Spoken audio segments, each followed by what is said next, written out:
Hello friends, मैं हूँ अतुल नगरकर। इससे पहले हमने डिजिटल लाइब्रेरी पार्ट 1 देखा है। उसमें हमने 1 से 20 प्रश्नों की चर्चा भी की है। आज हम इसमें कुल 60 क्वेश्चंस को हम देखने वाले हैं। डिजिटल लाइब्रेरी के कुल 3 पार्ट होने वाले हैं, उसमें से दूसरा पार्ट आज हम देख रहे हैं। तो सबको सबको इस वीडियो के लिए मैं वेलकम करता हूं और हम देखेंगे ये वीडियो बहुत ही इम्पोर्टेंट वीडियो जो कि नेट और सेट के लिए लाइब्रेरी साइंस के स्टूडेंट्स के लिए बहुत ही उपयोगी वीडियो होने वाला है। तो चलिए स्टार्ट करेंगे। Question number 1, a digital library is a special library with a focused collection of dash dash objects. Option 1 physical, 2 automated, 3 digital, and 4 hybrid. Digital objects is the answer. A digital library is a special library. Digital library एक ऐसी library special library होती है with a focused collection, जिसमें एक focused collection होता है of digital objects का। Digital objects का फोकस्ड कलेक्शन एक डिजिटल लाइब्रेरी में होता है, उसी को हम स्पेशल लाइब्रेरी भी कहते हैं। तो यह डिजिटल लाइब्रेरी में ऑब्जेक्ट कौन सा होता है? डिजिटल ऑब्जेक्ट्स होता है, यह हमें ध्यान रखना है। Question number 2, which is the major metadata type used for authentication in preservation description information? And options are reference information, provenance information, context information, fixity information. फिर से दोहराएंगे। Which is the major metadata type used for authentication in preservation description information? तो कौन सा ऐसा metadata type होता है जो कि ऑथेंटिकेशन प्रिजर्वेशन डिस्क्रिप्शन के लिए उपयोग में लाया जाता है? उसका नाम है फिक्सिटी इंफॉर्मेशन। क्या नाम है? Fixity information. अब प्रश्न ये उठता है कि फिक्सिटी इंफॉर्मेशन क्या है?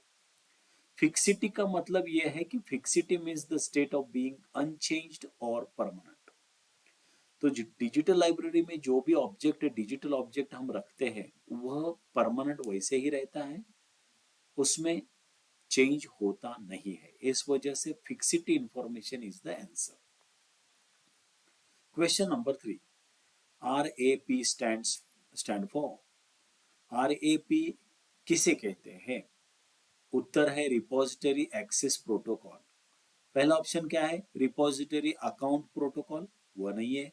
रिपोजिटरी एक्सेस प्रोटोकॉल, यही आंसर है जो दूसरा ऑप्शन है। उसके बाद रिपोजिटरी एक्सेस प्रोसीजर, ये प्रोटोकॉल है, प्रोसीजर तो नहीं है। रिपोजिटरी एक्सेसिबिलिटी प्रोजेक्ट, प्रोजेक्ट भी नहीं है, ये तो प्रोटोकॉल है। और यह रिपोजिटरी एक्सेस प्रोटोकॉल है। RAP is equal to repository access protocol. Question number 4, in cloud computing, data and application resides on desktop machine, public/private network, intranet और local server। public/private network में इन क्लाउड कंप्यूटिंग में data and application resides, कहाँ रहते हैं data और application? दोनों भी public private network में रहते हैं, क्योंकि ये क्या है? क्लाउड कंप्यूटिंग है, इस वजह से आंसर है पब्लिक प्राइवेट नेटवर्क। पांचवा प्रश्न, which is or are the most important design features of a digital library? Scalability, extensibility and sustainability. Which are the most important design features of a digital library? Digital library के important design features कौन से है? सबसे पहले उसमें होना चाहिए scalability, उसके बाद होना चाहिए एक्सटेंसिबिलिटी एंड सस्टेनेबिलिटी। जो पहला ऑप्शन है वही करेक्ट ऑप्शन है। Question number 6, dash dash is the right management software. Active directory is the right management software. Not Apache, not DSpace, not GNU ePrints, but Active Directory is the right management software. Question number 7. The online information search services like Dialog, BRS, Search and STN worked on. Dialog जैसे, BRS search जैसे, STN जैसे search services, online information search services host terminal technology पर निर्भर है, host terminal technology पर काम करते हैं। तो आंसर है host terminal technology. Question number 8, which digital library software is using MySQL as backend. कौन सा ऐसा डिजिटल लाइब्रेरी सॉफ्टवेयर है जो बैकएंड में MySQL यूज करता है? तो उसका आंसर है GNU ePrints। GNU ePrints उसके बैकएंड में MySQL सॉफ्टवेयर काम करता है। 9वां प्रश्न है, NSDL design attempts to achieve interoperability at the following 3 levels। कौन से ऐसे 3 लेवल्स है जिसमें NSDL डिजाइन किया गया है इंटरऑपरेबिलिटी के लिए? तो वह 3 लेवल है federation, harvesting and gathering. Federation, harvesting and gathering, which is the first option and which is correct option. Question number 10, HSM stands for। HSM किसे कहते हैं? Hierarchical storage mechanisms. Hierarchical storage mechanism, जो कि चौथा option है, fourth option. Question number 11, which one of the following tool is used for organizing digital resources and semantic web? Ontologies। Ontologies, one of the following tool means one of the following tool, ontologies is used for organizing digital resources and semantic web। Semantic web और digital resources को organise करने के लिए ontologies का उपयोग होता है।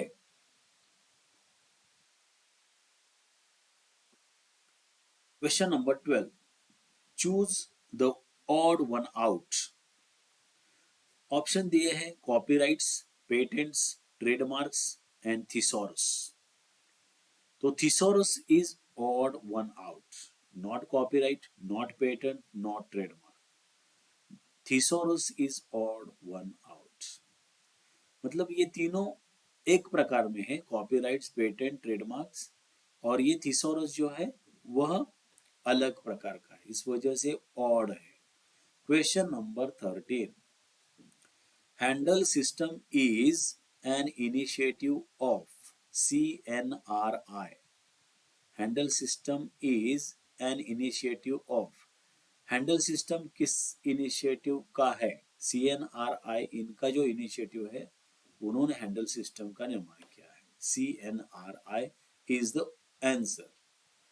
Question number 14, dash dash is a storage device that uses rigid permanently installed magnetic disks to store data or information, and the answer is hard disk।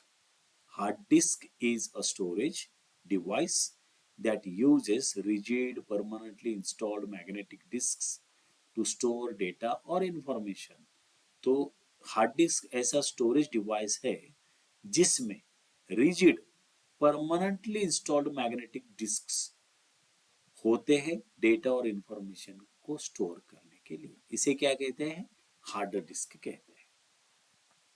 Question number 15, which unique identifier for digital resource organization is developed by OCLC? Which unique identifier for digital resource organization? Unique identifier कौन सा है? PURL, जिसे Perl भी कह सकते हैं। PURL, यह जो unique identifier for digital resource organisation जो डेवलप किया गया है OCLC के द्वारा, वह कौन सा है? PURL, PURL. Question number 16, OCR stands for optical character recognition. Optical character recognition, चौथा ऑप्शन करेक्ट है। क्वेश्चन नंबर 17, which one of the following is digital knowledge organization tools? Which one of the following is digital knowledge organization tools? All the three is answer: metadata schema, markup languages and ontologies. All are digital knowledge organization tools। मतलब ये तीनों भी digital knowledge organisation करने के tools है। कौन कौन से? Metadata schema, markup languages and ontologies. All the three are digital knowledge organization tools. Question number 18, dash dash is an institutional repository software। institutional repository software कौन सा है? Not evergreen, not Cassandra, not MongoDB, but Fedora is an institutional repository software. Fedora. Question number 19. Most digital libraries are organizing collections in the form of communities and collections. Most digital libraries are organizing collection in the form of, बहुत सारे ऐसे digital libraries है जो कि collections का organisation करते हैं। किस फॉर्म में? कम्युनिटीज एंड कलेक्शन के फॉर्म में। तो आंसर है communities and collections. Question number 20, dash dash is an integrated library management software. We can say ILMS। तो उसमें से option Drupal, Moodle, NewGenLib, ATutor, इसमें से न्यूजेनलिब यह जो ऑप्शन है, it is ILMS, integrated library management software. Drupal क्या है? द्रुपल तो कंटेंट मैनेजमेंट सॉफ्टवेयर है। मूडल क्या है? मूडल तो लर्निंग मैनेजमेंट सॉफ्टवेयर है। लेकिन न्यूजेनलिब जो है वह इंटीग्रेटेड लाइब्रेरी मैनेजमेंट सॉफ्टवेयर है। Question number 21, dash dash is a situation where a digital resource is no longer readable because of its outdated format or physical media. Digital obsolescence. Digital obsolescence is a situation.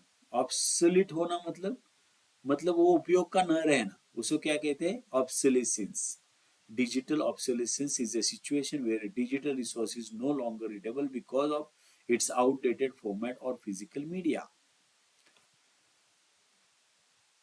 Question number 22.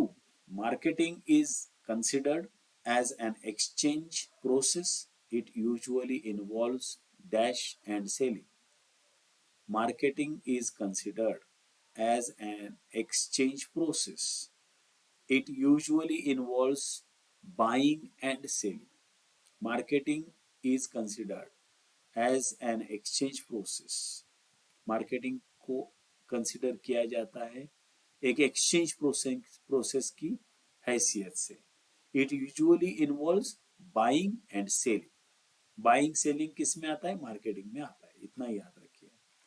Question number 23, hosting of content on alternative site or other servers maintained by external services oblique agency is called?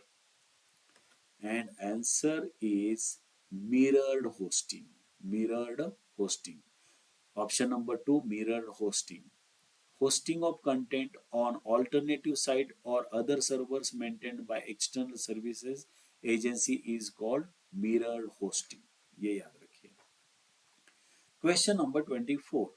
Technology dash dash the role of marketing. Technology expands the role of marketing. Technology क्या करता है? Marketing का role जो है expand करता है. इस वजह से correct answer is expands. Question number 25. The purpose of setting up a digital library is all the above. तो क्या क्या है? The purpose of setting a digital library. Digital library का सेटअप क्यों किया जाता है? क्या पर्पज होता है? सबसे पहला पर्पज प्रिजर्वेशन ऑफ मटेरियल. जो भी ऑब्जेक्ट है या मटेरियल है उसका क्या करना है? आपको प्रिजर्वेशन करना है, उसको आपको संगोपन करना है. दूसरा, इम्प्रूव एक्सेस टू रेयर, फ्रगाइल और डिटेरियोरेटिंग मटेरियल्स. जो नष्ट होने वाला मटेरियल है उसको आपको क्या करना है? एक्सेस देना है. जो कि रेयर मटेरियल है उसको आपको क्या करना है? एक्सेस देना है. मतलब जहां रिमोट एक्सेस भी आप दे सकते हैं, जहां लोग वर्ल्ड के किसी कोने में है वहां बैठे हुए लोग भी आपका मटेरियल पढ़ सकते हैं. और तीसरा, improving visibility and reuse of documents.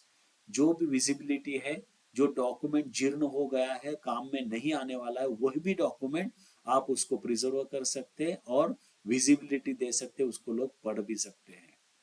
तो ये इन सारे वजहों से ये डिजिटल लाइब्रेरी का सेटअप होता है और उसके ये सारे पर्पस होते हैं. Question number 26.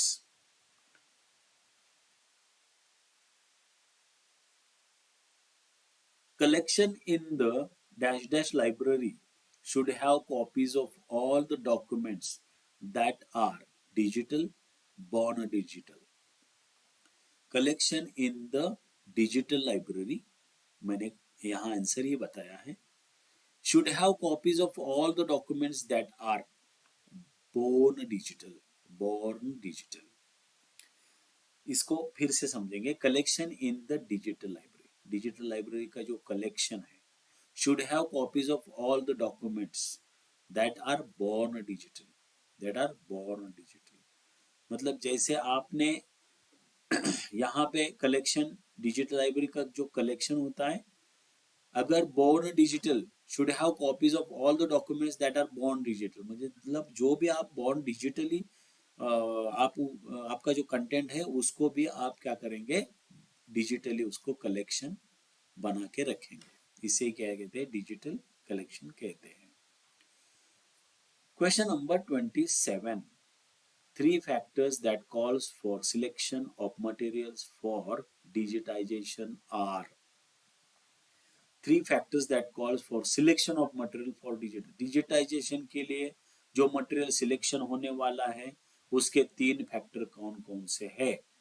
पहला फैक्टर स्केल ऑफ ऑपरेशन, दूसरा फैक्टर कॉपीराइट एंड तीसरा factor value. Scale of operation, copyright and value.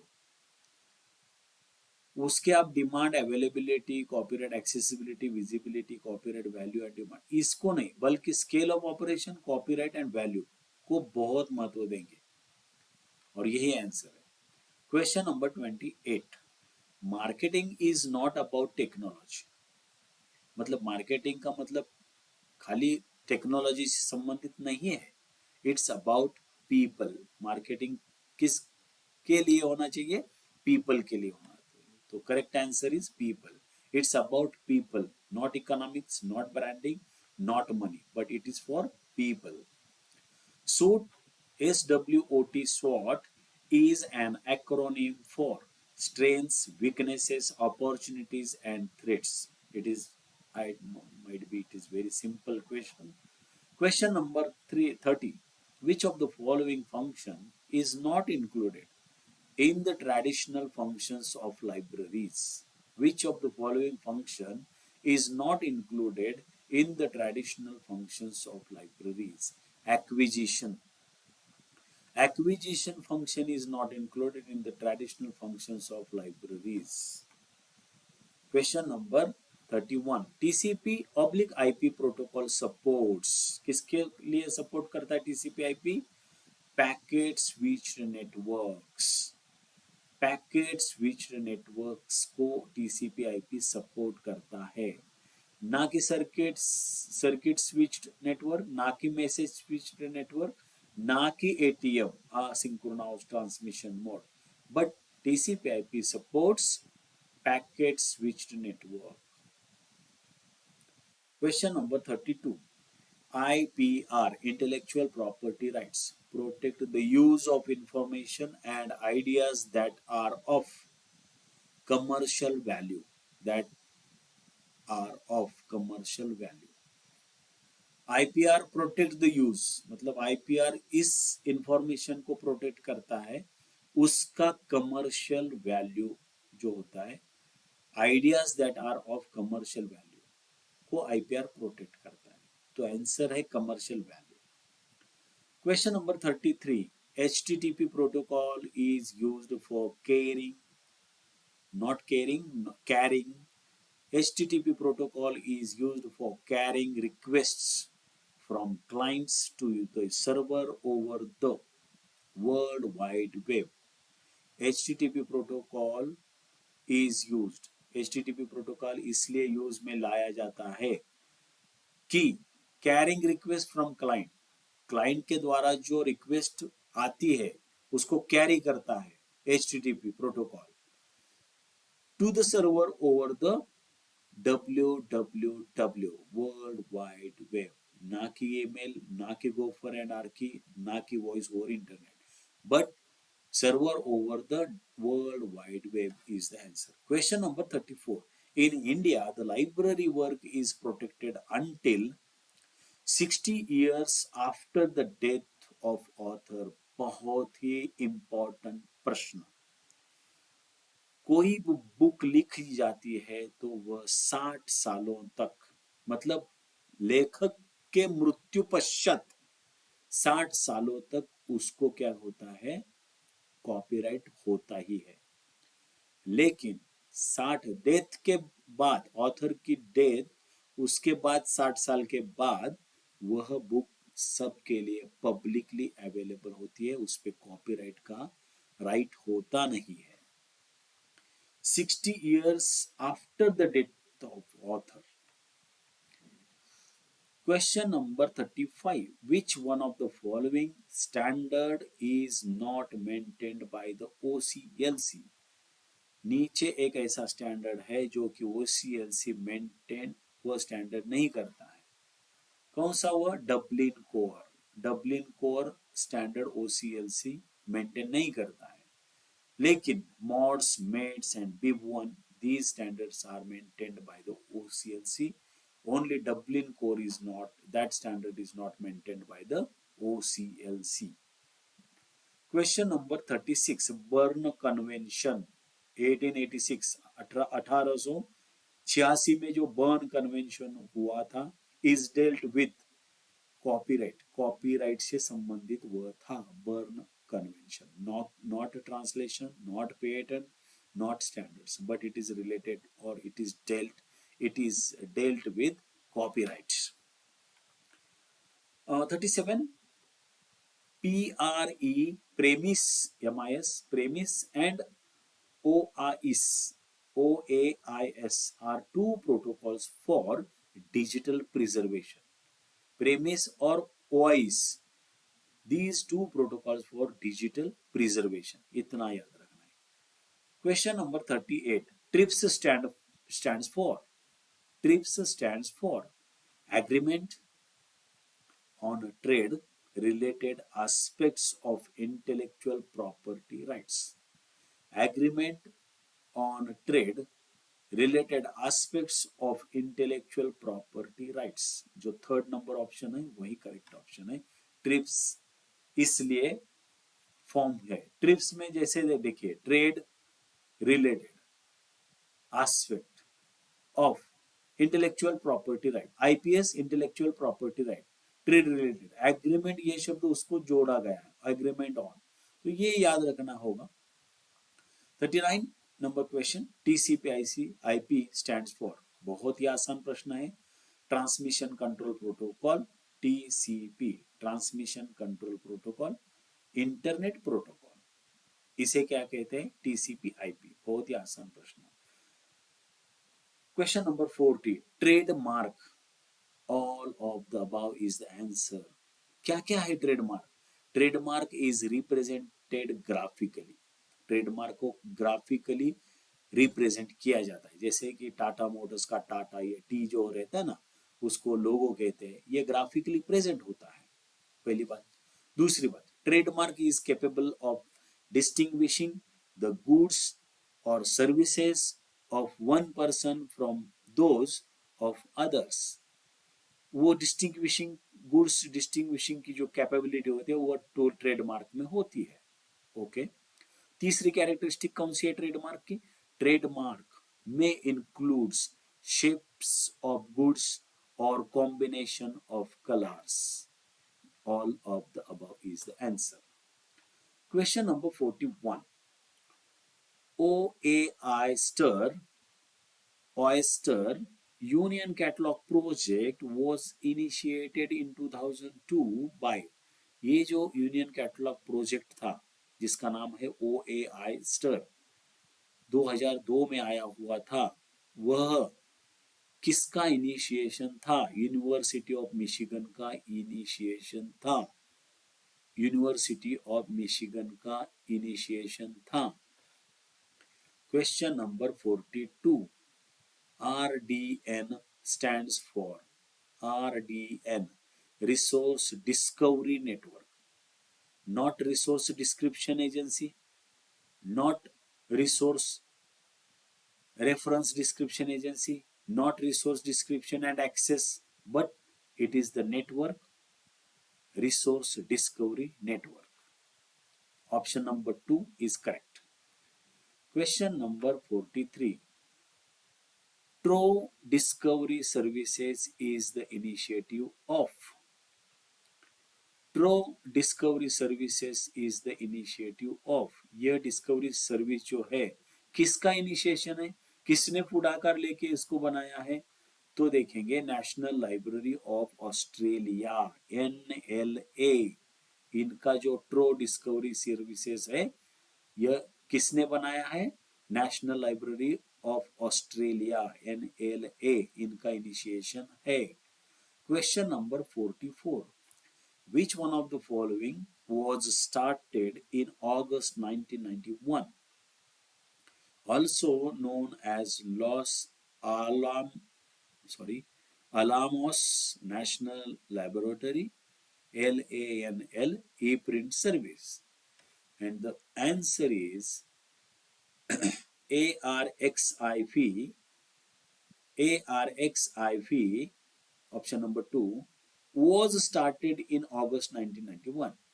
ARXIV ये स्टार्ट किया गया था अगस्त 1991 में। Also known as Los Alamos National Laboratory, उसे क्या कहते हैं? ARXIV को LANL, ई प्रिंट सर्विस कहते हैं। Question number 45, IEEE learning object metadata, IEEE learning object metadata standard is published by, ये IEEE learning object metadata standard जो है किसने पब्लिश किया था? यह प्रश्न है। The institute of electrical and electronics engineers standard association, New York. यहाँ पे IEEE learning object metadata standard जब भी आएगा तो हमें न्यूयॉर्क को पहले पकड़ना होगा। उसके बाद IEEE, इसका क्या है? Institute of electrical and electronics engineers. ये ट्रिपल ई का मतलब ये तो यही है ना, पहले इलेक्ट्रिकल, उसके बाद इलेक्ट्रॉनिक्स, उसके बाद इंजीनियर्स। तो ये जो एसोसिएशन है न्यूयॉर्क में, इन्होंने इसको, इसका ऑब्जेक्ट मेटाडेटा बनाया था, यही याद रखना है और यही आंसर है। तो option number 2 is the answer. What is the arrow what is arrow, what is arrow, क्या है, एरो क्या है? तो देखेंगे डिस्कवरी सर्विस है, ARROW is discovery service. Arrow is discovery service, not search engine, not Boolean search, not federal service, but it is arrow is equal to discovery service, हमेशा याद रखिए। Question number 47. CiteSeer is a scientific literature digital library and search engine that focuses primarily on the literature in। CiteSeer ये क्या है? Scientific literature digital library है, ठीक है, and search engine भी है, लेकिन ये क्या करता है? That focuses primarily on the literature in computer and information science. CiteSeer जब भी आएगा तो हमें याद रखना होगा it is related to computer and information science. It is not related to chemistry, not related to biology, not related to agricultural science, but CiteSeer is related to computer and information science, and it is scientific literature digital library, and it is search engine also। Question number 48. Which one of the following is a JISC funded project and a part of the semantic grid program and autonomic computing program launched in UK during 2003? 2003 में United kingdom में या मतलब England में ये जिस्क funded project आया हुआ है, इसे क्या कहते हैं? इसे कहते हैं e bank UK, e bank UK, इसे ना कि e prints UK, HAIRST Romeo, बल्कि इसे ई बैंक यूके कहते हैं। किसे? जिस्क फंडेड प्रोजेक्ट है and a part of the semantic grid programme है, and autonomic computing program launched in UK during 2003। E-Bank UK इसे कहते हैं, जिस्क। Question number 49. Gallica Digital Library serves as an online gateway to the National Library of France। Gallica digital library serves मतलब Gallica digital library जो है ये सेवा देती है, कौन सी सेवा? As an online gateway to the national library of France. ये जो फ्रांस की जो नेशनल लाइब्रेरी है उसका गेटवे कौन है? गैलिका डिजिटल लाइब्रेरी है। तो ये National library of France is equal to Gallica digital library, ये हमें याद रखना होगा। Question number 50. CORE, CORE, CORE was a joint project funded and supported by Belcour, Cornell University, OCLC and the American Chemical Society। यह वाक्य गलत है या सही है? तो यह सही है, ट्रू है, true is the answer. Core was a joint project, core ये क्या है? जॉइंट प्रोजेक्ट है। फंडेड एंड सपोर्टेड बाय, किस किस के द्वारा फंडेड और सपोर्ट किया जाता है? Bellcore, Cornell University, OCLC and the American Chemical Society. ये चार जो संस्था है उसके द्वारा उसको सपोर्ट भी किया जाता है, उसे फंड भी दिया जाता है, और वो प्रोजेक्ट का नाम क्या है? Core, CORE। Question number 51. Which one of the following is a digital library of manuscript?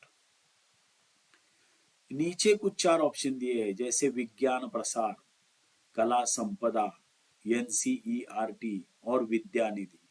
उसमें से मैन्युस्क्रिप्ट की डिजिटल लाइब्रेरी का एक उदाहरण है, बहुत ही आसान है।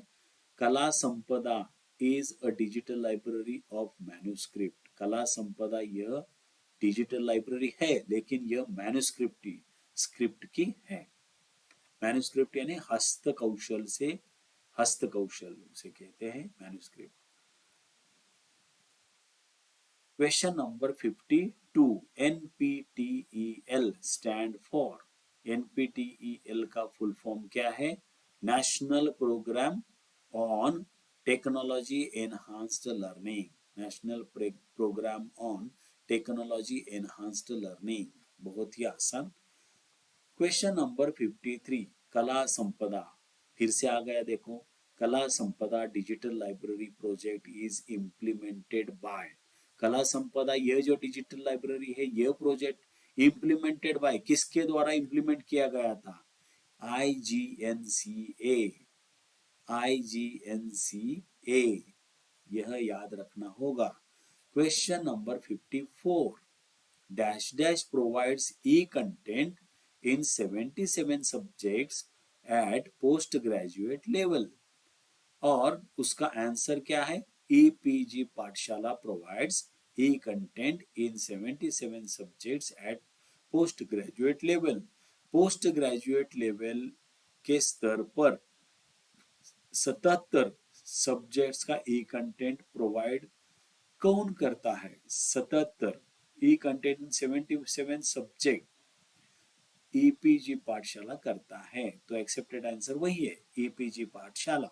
Question number 55, one of the mega scanning centres of digital library of India, ये क्या है? Digital library of India mega scanning centre, बहुत सारे मेगा स्कैनिंग सेंटर्स है, लेकिन उसमें से एक, ये चार ऑप्शन दिए है उसमें से एक है।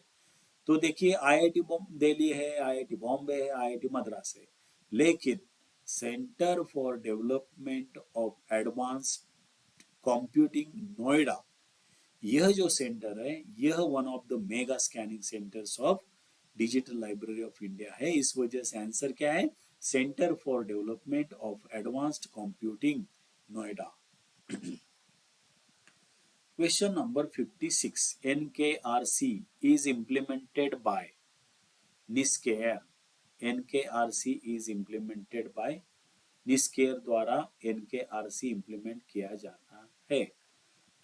Question number 57, Digital Library Initiative, DLI, Digital Library Initiative of USA was started in the year, मतलब यूनाइटेड स्टेट्स ऑफ अमेरिका में डिजिटल लाइब्रेरी इनिशिएटिव कब स्टार्ट हो गया था? 1994 में वह स्टार्ट हो गया था। Question number 58, DAE consortium is for, DAE consortium is for BARC, TIFR and Samir, BARC, TIFR and Samir, Baba Atomic Research Center, Tata Institution of Fundamental Research and Samir। इसमें DAE consortium इसके लिए, इन तीनों के लिए बनाया गया है। Question number 59, NDL national digital library, TD stands for, देखेंगे networked digital library of thesis and dissertations, not national, it is networked digital library, NDL, networked digital library of thesis and dissertations. तो यह हमारा NDL अलग है, national digital library अलग है, और ये NDL TD अलग है, ये याद रखना होगा यहाँ पे। और networked digital library of thesis and dissertations, ये याद रखना होगा। And this is last and best question, DRDO e-journal consortium was established in 2009, 2009 में ई जर्नल कंसोर्शियम जो DRDO का है उसको एस्टेब्लिश किया गया था। DRDO e-journal consortium was established in 2009. So here we have completed 60 important questions which will be very useful for the students of library and information science for clearing NET and SET examinations, and PhD entrance also it will be helpful. So thank you very much, and we will meet in next video, that will be digital library part 3. In that video we will again uh, discuss next 60 questions with answers. So thank you so much.